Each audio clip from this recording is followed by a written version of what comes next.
ദേവ് പട്ടേൽ കഥയും തിരക്കഥയും എഴുതി സംവിധാനം ചെയ്ത് പ്രൊഡ്യൂസ് ചെയ്ത് നായകനായിട്ട് അഭിനയിച്ചിട്ടുള്ള സിനിമയാണ് മങ്കി മാൻ. റിലീസിന് മുമ്പേ വളരെയധികം വിവാദമായിട്ടുള്ള അല്ലെങ്കിൽ ഇന്ത്യയിൽ റിലീസ് നിഷേധിക്കപ്പെട്ട ഒരു സിനിമയാണ് മങ്കി മാൻ. അപ്പോൾ തിയേറ്ററിൽ ഈ സിനിമ കാണാൻ വളരെയധികം ആഗ്രഹമുണ്ടായിരുന്ന ആളുകൾക്കൊന്നും ഈ സിനിമ കാണാൻ അവസരം ഉണ്ടായിരുന്നില്ല നമ്മുടെ നാട്ടിൽ. അപ്പോൾ ഇത് OTT റിലീസായിട്ട് വന്നിരിക്കുകയാണ്.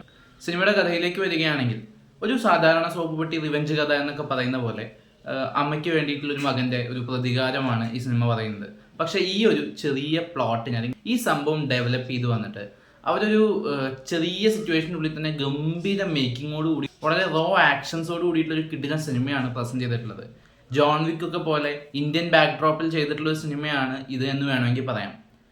മങ്കി മാൻ എന്ന പേരിനോട് ചേർത്ത് ഇന്ത്യൻ മിത്തോളജിയുമായിട്ട് ബന്ധപ്പെട്ടിട്ടുള്ള കുറച്ച് കഥകളും അതിൻ്റെ പറയാത്ത കുറച്ച് വശങ്ങളും ഒക്കെ എക്സ്പ്ലോർ ചെയ്ത് അതിനെയൊക്കെ കണക്ട് ചെയ്തുകൊണ്ടാണ് ഈ സിനിമ കഥ പറയുന്നത്. കുറേ ഡിഫറെൻറ്റ് ഇൻ്റർപ്രിട്ടേഷൻസ് ഒക്കെ അവിടെ എവിടെയും പറഞ്ഞു പോകുന്ന ഒരു വ്യത്യസ്തമായിട്ടുള്ള എക്സ്പീരിയൻസ് ആണ് സിനിമ സമ്മാനിക്കുന്നത്. ഇന്ത്യൻ ബാക്ക്ഡ്രോപ്പിൽ ഈ കഥ പ്രസന്റ് ചെയ്യുമ്പോൾ ഏറ്റവും റോ ആയിട്ടുള്ള രീതിയിൽ തന്നെ അവരത് എക്സിക്യൂട്ട് ചെയ്തിട്ടുണ്ട്. ഈ സിനിമയുടെ കഥ നടക്കുന്ന ടോട്ടൽ ചുറ്റുപാടുകളും അത്തരത്തിലുള്ള വളരെയധികം അഡൾട്രേറ്റഡ് ആയിട്ടുള്ള കണ്ടന്റൊക്കെ വരുന്ന സിറ്റുവേഷൻസ് ഒക്കെ ഒരുപാടുള്ളതാണ്.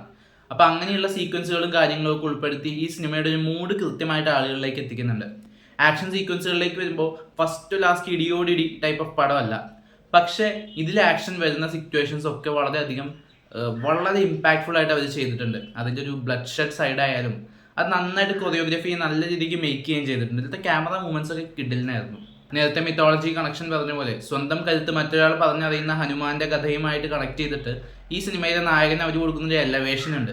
ആ എലവേഷൻ കഴിഞ്ഞ് വരുന്ന ഒരു ലാസ്റ്റത്തെ ഒരു അരമണിക്കൂറൊക്കെ വൻ കിടിലനാണ്. നായകനായെത്തിയിട്ടുള്ള പ്രകടനത്തിനും സംവിധാനത്തിനും തിരക്കഥയ്ക്കും ദേവ് പട്ടേലിന് കയ്യടി അർഹിക്കുന്നുണ്ട്. അത്രയും വ്യത്യസ്തമായ അത്രയും കിടിലനായിട്ടുള്ള ഒരു സിനിമയാണ് ഇന്ത്യൻ ബാക്ക്ഡ്രോപ്പിൽ ഒരു ഇംഗ്ലീഷ് മൂവിയായിട്ട് ഈ സിനിമ എടുത്തു വെച്ചിട്ടുള്ളത്. മറ്റൊരു പ്രധാന വേഷത്തിലെത്തുന്നത് ശോഭിതയാണ്. വളരെ കുറച്ച് സീനുകളേ ഉള്ളെങ്കിലും അവരൊരു എസ്റ്റാബ്ലിഷ്ഡ് ക്യാരക്ടറായിട്ടാണ് ഫീൽ ചെയ്തത്. പിന്നെ വില്ലൻ വേഷത്തിലെത്തിയിട്ടുള്ള കുറച്ച് പേരൊക്കെ കിടിലൻ പെർഫോമൻസ് ആയിരുന്നു. അതല്ല പോലീസുകാരൻ്റെ റോൾ ചെയ്തിട്ടുള്ള ആളൊക്കെ വൻ ഗംഭീരമായിട്ടാണ് ഫീൽ ചെയ്തത്. അവരുടെ ഒരു കോമ്പാക്ട് സീക്വൻസ് ഒക്കെ പുള്ളി തകർത്തിട്ടുണ്ട്. ഗംഭീര പെർഫോമൻസ് ആണ്. എന്തായാലും ഈ സിനിമ ഇന്ത്യയിൽ എന്തുകൊണ്ട് റിലീസ് ചെയ്തില്ല എന്ന് നിങ്ങൾക്ക് ഇതൊരു തവണ കണ്ടു കഴിഞ്ഞാൽ മനസ്സിലാവും. ഇവിടുത്തെ പൊളിറ്റിക്കൽ സിനാറിയോ അല്ലെങ്കിൽ ഇവിടുത്തെ മിത്തോളജീസിനെ കണക്ട് ചെയ്തുകൊണ്ട് വരുന്ന ഒരു സിനിമയെ ഇവരെത്രത്തോളം പേടിക്കുന്നു എന്നൊക്കെ നമുക്ക് ഈ സിനിമ കാണുമ്പോൾ തോന്നിപ്പോകും. ഇത്തരത്തിൽ വളരെ വീക്കായിട്ടുള്ള സിസ്റ്റത്തിലേക്കാണ് നമ്മൾ പൊയ്ക്കൊണ്ടിരിക്കുന്നത് എന്ന് ഈ സിനിമയുടെ പിന്നാമ്പുറ കഥകൾ നമ്മളോട് തന്നെ ചോദിക്കുന്നുണ്ട്. ഈ സിനിമ ഒരു റോ ആക്ഷൻ സിനിമ, ഒരു അഡൾട്രേറ്റഡ് സിനിമയാണ്. ഒരു റോ ആക്ഷൻ സിനിമ കാണാൻ ഇഷ്ടമുള്ളവരാണ് നിങ്ങളെങ്കിൽ തീർച്ചയായിട്ടും കണ്ടുപോക്കേണ്ട സിനിമയാണ്. സിനിമ കണ്ടവരാണ് നിങ്ങളെങ്കിൽ സിനിമയെക്കുറിച്ചുള്ള അഭിപ്രായങ്ങൾ കമന്റ് ബോക്സ് വഴി രേഖപ്പെടുത്തുമെന്ന് വിശ്വസിക്കുന്നു. നമുക്കിനി മറ്റൊരു വീഡിയോയുടെ വീണ്ടും